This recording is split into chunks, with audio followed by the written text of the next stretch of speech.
कह रहा हूं कि अब आजकल इन चैनलों ने सास भी कभी बहू थी और स्टार प्लस पे आने वाले और चलने वाले इन ड्रामों ने आपके घर की औरतों को इतना चालाक बना दिया है कि अब वो आपको भी पहाड़े पढ़ा सकती है। इसलिए कड़ी निगरानी करो। आप कितना ही भरोसा कर लो कि मेरी बेटी मोबाइल नहीं चलाती, लेकिन तहकीक करो। आप कितना ही कहिए कि मुझे अपनी बेटी पर भरोसा है, मेरी बेटी व्हाट्सएप नहीं चलाती, मैसेंजर नहीं चलाती, फेसबुक नहीं चलाती, इसलिए कि आजकल नेट पैक इतना महंगा हो चुका है कि मैं देता ही नहीं उतना पैसा, तो कहां से डलवाएगी वो नेट पैक। आपकी अकलों पे पत्थर पड़े हो, आपको पैसे देने की जरूरत नहीं। आपकी बेटी के मोबाइल में नेट पैक वो डालता है जिससे वो बात करता है। इतनी अकल आपकी खराब हो चुकी है। आपसे ज्यादा गालियां तो बेचारी वो दे रही होंगी हमें आज। ये मौलवी हमारा जीना भी दोभर कर दे। वो भी सुना होगा आपने कि एक सीधे साधे किसी मुल्ला टाइप के आदमी की शादी एक लड़की से हो गई। अल्लाह मेरी जल्दी शादी करा दे, मैं लड़के को आलिम बनाऊंगा, हाफिज बनाऊंगा, कारी बनाऊंगा। अल्लाह ने इतनी जल्दी सुनी, उसकी शादी हो गई। अब शादी के बाद कहता अल्लाह मुझे जल्दी बेटा दे दे, जल्दी बेटा दे दे, मैं आलिम बनाऊंगा, हाफिज बनाऊंगा, कारी बनाऊंगा। 3 ही महीने में उसके घर में बच्चा पैदा। शौहर बड़ा खुश है, अल्लाह ने मेरी जल्दी सुन ली, 3 महीने में बच्चा। लेकिन जब घर से बाहर निकला तो लोगों ने कहा बे कमीने, एक आवारा औरत से शादी कर लिया। आवारा? कैसी आवारा? अरे शादी के 3 महीने के बाद उसने बच्चा पैदा कर दिया। तो क्या हुआ? मैंने तो अल्लाह से दुआ की थी अल्लाह जल्दी दे दे।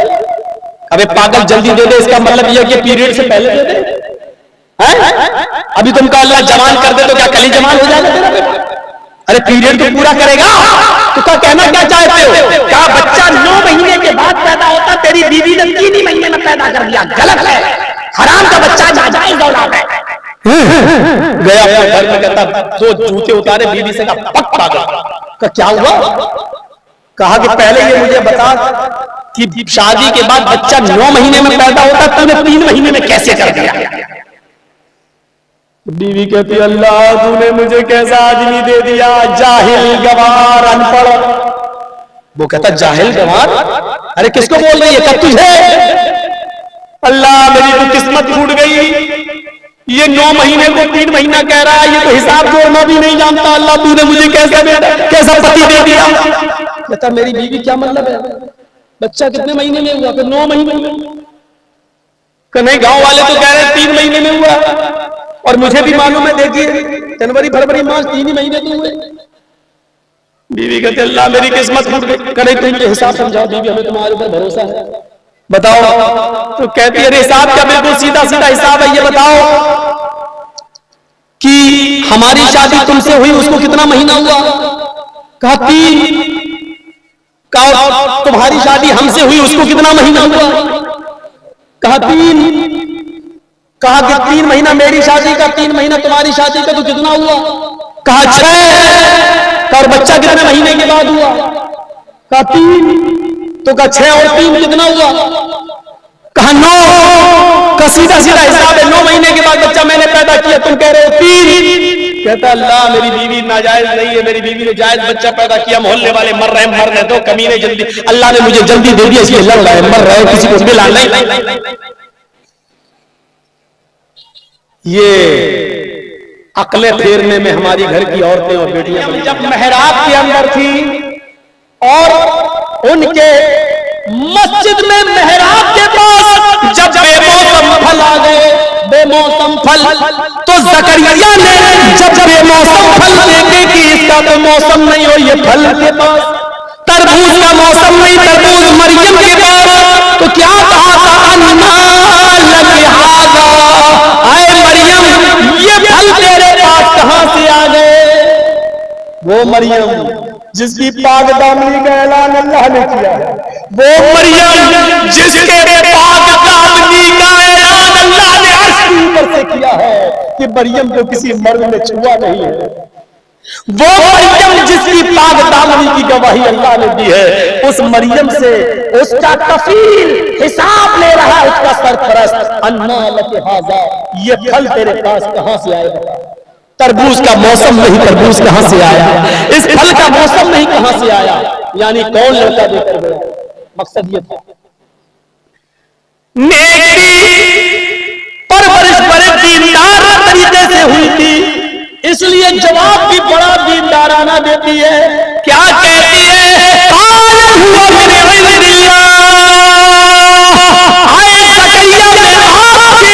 सरपरस्ती में पली हुई हूँ, आपकी तालीम मुझे मिली है, आपकी बच्चियां धोखा नहीं दे सकती है, आपके साथ गद्दारी नहीं कर सकती है।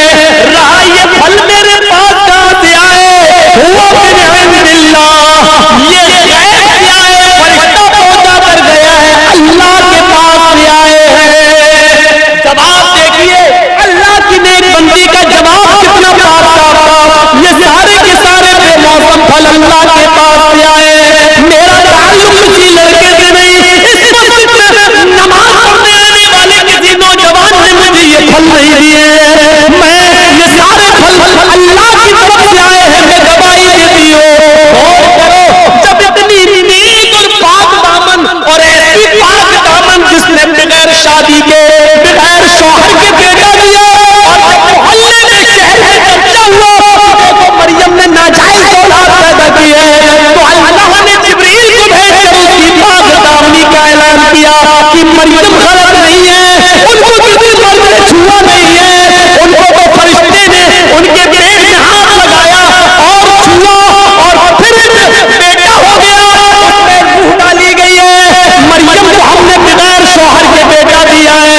जिसकी पाक दामनी का ऐलान अल्लाह ने किया, उससे हिसाब लिया जा सकता है। आपकी बेटियों से हिसाब क्यों नहीं लिया जा सकता है? हमारी बहनों से हिसाब क्यों नहीं लिया जा सकता है? मुझे बताओ रीजन क्या है?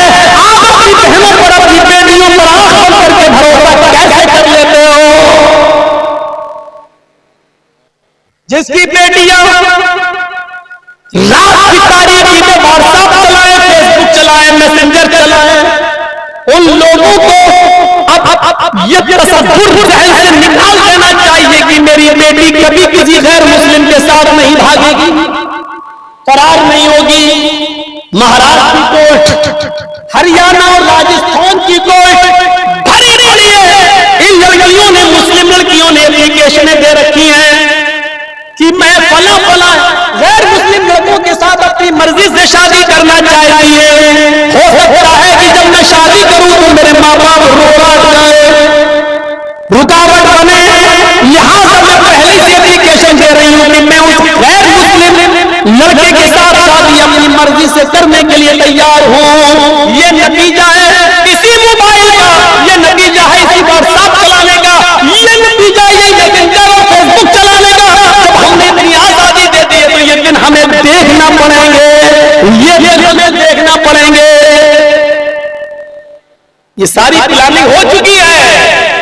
मुस्लिम लड़कियों को ज्यादा से ज्यादा स्कूलों में वैकेंसी दो, नौकरियों में वैकेंसी दो और लड़कों को आजादी दे दो कि इन मुस्लिम लड़कियों से प्यार करें, इनको प्यार के चंगुल में फांसे और कोर्ट मैरिज करके शादी करके अपने घर लाए, एक दो बच्चे पैदा करके बच्चों को अपने पास रख के इन औरतों को छोड़ दें, इनको छोड़ दें। कितनी ऐसी लड़कियां हैं जिन्होंने थानों में एप्लीकेशन दी है, अब मैं न घर की रही न ससुराल की रही, दो बच्चे पैदा करने के बाद मेरे पति ने मुझे छोड़ दिया है, मेरे पास हमें एक्सेप्ट नहीं कर सकते क्योंकि वो हम उनसे नाराज होकर को हमने उनको नाराज करके तो हमने इससे शादी की थी, हम कहां जाए, लेकिन उनकी किसी ने नहीं सुनी और मजबूर होकर वो दिल्ली के जीबी रोड और बंबई के कवाटीपुरा में जाकर उन्होंने अपने जिस्म का सौदा कर दिया, अपने आप को बेच दिया।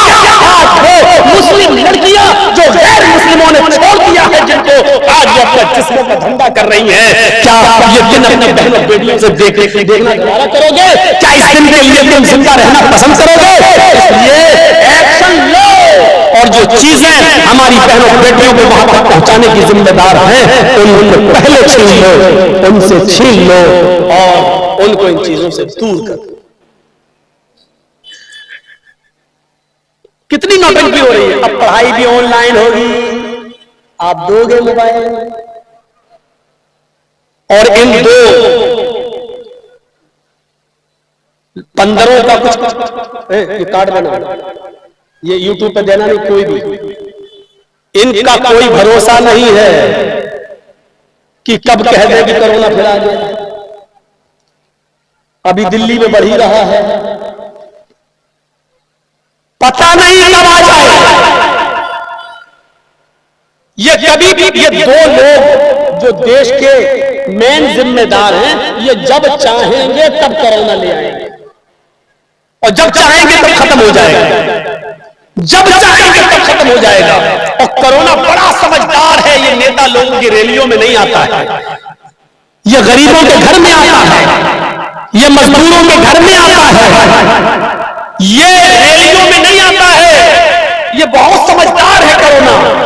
मेरे प्यारे साथियों, आपको अपनी बेटी को अगर मजबूरी है, अगर देना ही पड़ रहा है, ऑनलाइन पढ़ाई हो रही है, तो आप बाखुद रहिए। आप देखिए कि अगर 5 घंटे पढ़ाई चल रही है तो 5 ही घंटे के लिए मोबाइल दीजिए, उसके बाद ले लीजिए। निगरानी करना पड़ेगी, क्योंकि ये उम्र बड़ी बहकने की उम्र होती है, ये उम्र बड़ी बहकने की उम्र होती है। इसलिए मेरे भाइयों, अपनी बहन बेटियों को बहकने से बचाइए। तो मैं बात कर रहा था इस चीज की, तो मैं बात करना चाहता हूं ये कि हमें और आपको समझना चाहिए, इस्लाम के अंदर पूरा